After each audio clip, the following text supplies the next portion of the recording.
Shorten English Junior, November 1990. Start. Mr. Speaker, I am glad that you have given me an opportunity to say a few words on the budget. I shall be brief in my remarks.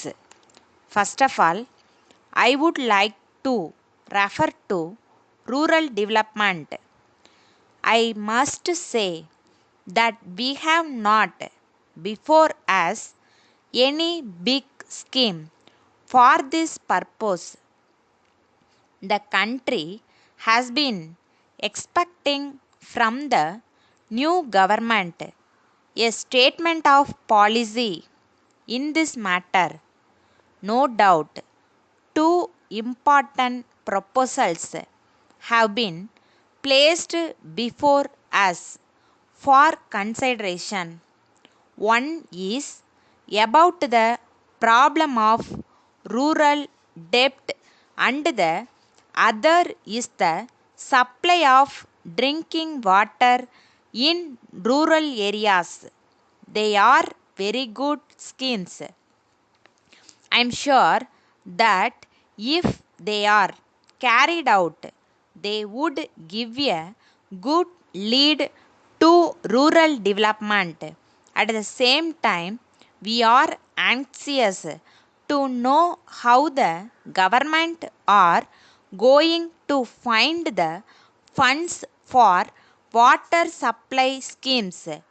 Further, it seems to me that in any case the government will have to take up in future a larger responsibility for rural credit than in the past. I have no doubt that these problems must be tackled by the government as early as possible.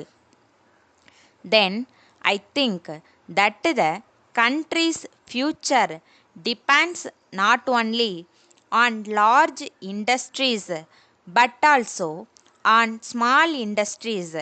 On account of the supply of electricity, we are now able to employ a large number of persons in small industries, but the grant is not sufficient for the purpose.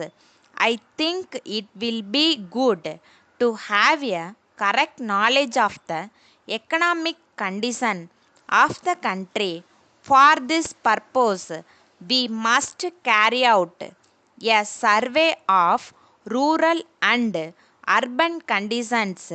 I hope the government will take necessary steps in regard to this matter. In conclusion, I think that we are face to face with a serious financial situation, but we require urgently a plan for rural development. The country is asking for it, and I think it has every right to ask for it from the new government, which is the strongest that the country has seen for many years. I would appeal to the new government to spend very much on schemes against poverty. Every effort must be made to raise the incomes of the common people and their standard of living. We must spend more on services which will raise the economic welfare of the country. This is necessary for social welfare as well as economic improvement. Letter dated 3rd April 1980 from King and Company, Salem, to the Stationery Supply Company, Madras.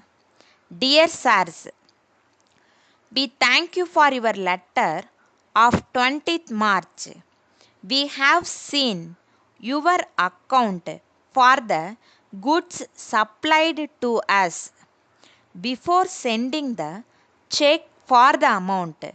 We would like to point out that you have not allowed any discount as you have done in the past. As your goods are very much liked by our customers, we would request you to be kind enough to send us at once 6 dozen boxes of sharpened pencils. We have not yet received the shortened notebooks which you have promised to send us. We hope you will send them as early as possible, as we have urgent orders for them. If you cannot send us the whole quantity of the goods that we have ordered, we think you will be able to send at least 2 or 3 dozens immediately. Yours faithfully,